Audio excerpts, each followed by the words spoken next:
국민의힘 이재명 후보의 사과가 그러니까 방향도 틀렸고 충분하지도 않다 이렇게 보시는 건가요? 그러니까 이재명 후보가 저 하신 말씀 중에 상당수가 동의하지 못하는 부분이 있어요. 네. 일단 옛날에 사소한 것이라고 말을 했는데 예.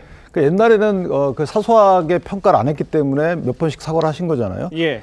지금 달라진 것은 그 당시 본인 스스로 느끼기에 그 당시 대선의 판세와 지금 대선의 판세가 다르다고 느끼는 것, 제 개인적인 생각입니다. 네네. 이것뿐이 없을 거예요. 근데 그 당시에는 수차례 사과를 하셨고 그것도 아마 주로 이제 문제 제기됐던 것이 이제 도박 관련된 것이고 네네. 부적절한 댓글 관련해서는 내용 자체가 그렇게 알려지지 않았어요. 오죽하면 당시에 성평등 추진단장이라고 알려져 있는 권인숙 씨인가요? 그분이 이거 뭐 평범한 내용들이다 이런 식으로 평가할 정도로 국민께 굳이 저런 내용이 알려지지 않았던 그 상황이고 지금은 이제 다 알려졌잖아요. 그렇죠. 근데 그 안에 보면 성 관련 내용들이 있단 말이에요. 근데 지금 성 관련 내용이 없다는 취지로 말씀 주시고 있고 저 부분도 사실과 다른 부분이고. 예.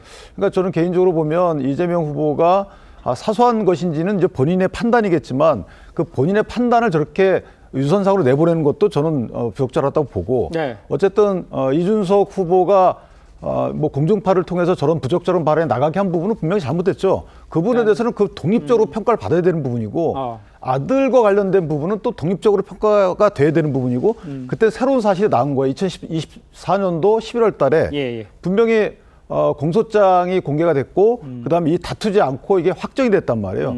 그러면 저 부분이 사실로 인정이 된 거고 그 구체적인 표현이 저렇게 밝혀졌으면 네네. 거기에 대해 새로운 입장 표명이 있어야죠. 나 과거에 다 했으니까 이거 뭐 더 이상 구체적으로 할 필요 없다. 이런 취지로 말씀하시는 건 잘못된 거고. 예. 마지막으로 또 글쎄요, 뭐 이것까지가 말을 하기는 그렇고, 넘어가겠습니다. 알겠습니다. 조연삼 부대변인께서는 지금 얘기하신 것을 보면 공소장에 일단 나와 있는 거, 이건 확정된 거기 때문에 거기에 대한 사과가 아니라는 주장을 지금 국민의힘에서 하는 것 같아요. 거기에 대해서는 어떻게 반박하시겠어요? 방금 이재명 후보의 영상을 살펴봤듯이 예. 30일경이었나요? 과한 표현에 대해서 사과를 분명히 하셨습니다. 과한 표현이라고 하는 것은 이재명 후보의 아들이 작성했다라고 추정되는 그 댓글이겠죠. 예. 거기에 대한 표현에 대해서 사과를 분명히 하셨고요. 그러한 측면에서 살펴보게 된다면 도박뿐만 아니라 댓글에 대해서도 이재명 후보는 사과했다라고 볼 수가 있는 부분입니다. 예. 그리고 그 사실관계에 대해서는 물론 다투지 않고 확정이 된 측면이 있기 때문에 예. 이러한 모든 것들이 그대로 유지된다고 볼 수는 있겠지만 어찌됐건 정확하게 그 이재명 후보의 아들의 입장은 어떠한 것인지 지금 현재로서는 알 수가 없는 부분이기도 합니다. 네. 물론 여기에 대해서 정식 재판을 청구를 통해서 다퉈볼 여지도 있었겠지만 예. 사실상 이를 더 이상 사건을 끌지 않기 위해서 조기에 종결하는 목적으로 이를 받아들였을 가능성도 있는 것이거든요. 네. 그런 측면 살펴볼 수 있는 것이고 여기에 대해서 지금 이준석 후보에 대해서 허위 사실 공표죄에 대해서 책임을 묻는 것이 뭔가 문제가 있는 것이 아니냐라는 지적에 대해서 말씀을 좀 드리면 네. 이것은 표현 자체를 이준석 후보가 왜곡을 했기 때문입니다. 만약에 그 있는 그대로의 표현이 아니라 사실상 성별을 바꿔서 표현을 했어요.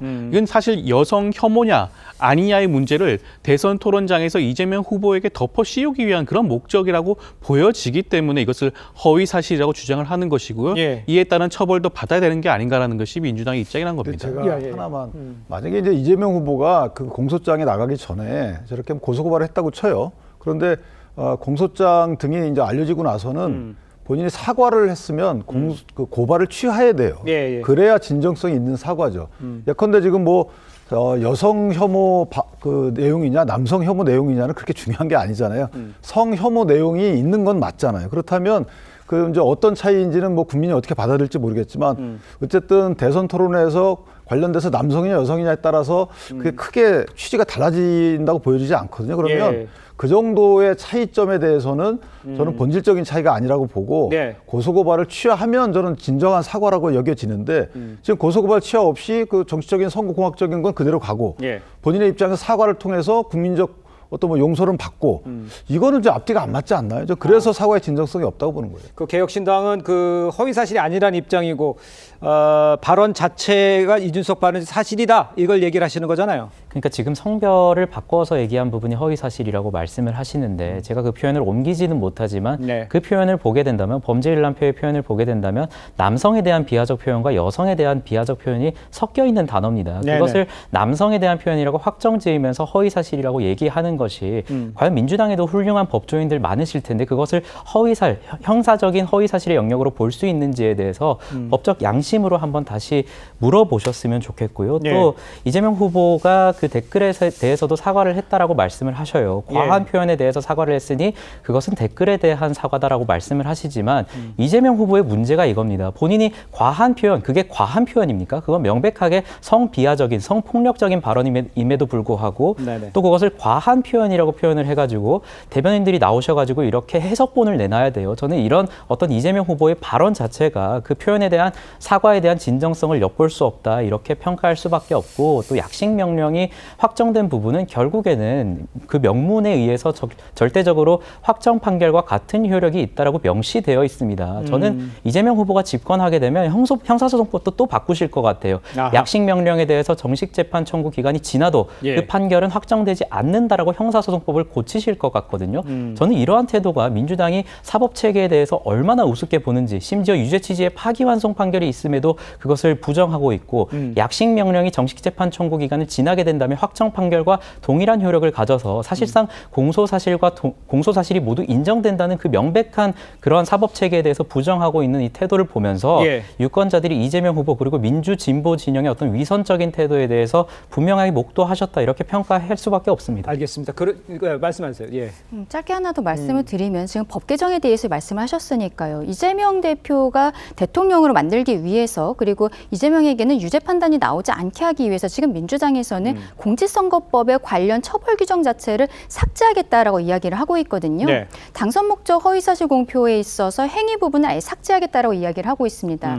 그런데 이준석 후보에 대해서 고발하겠다는 것은 항을 바꿔서 그러니까 이준석이 이재명을 낙선시키기 위해서 낙선 목적 허위사실 공표로서 아마 고발을 한다라는 것으로 보이는데 네네. 본인 사건은 지금 뭐 처벌 규정 자체를 삭제하겠다라고 이야기를 하면서 예. 상대방 후보에 대해서는 그 항이 다르다는 이유만으로 이렇게 고발을 하고 있는 이 모습도 네. 굉장히 국민들께서 보시기에는 의아하지 않을까라는 생각도 듭니다.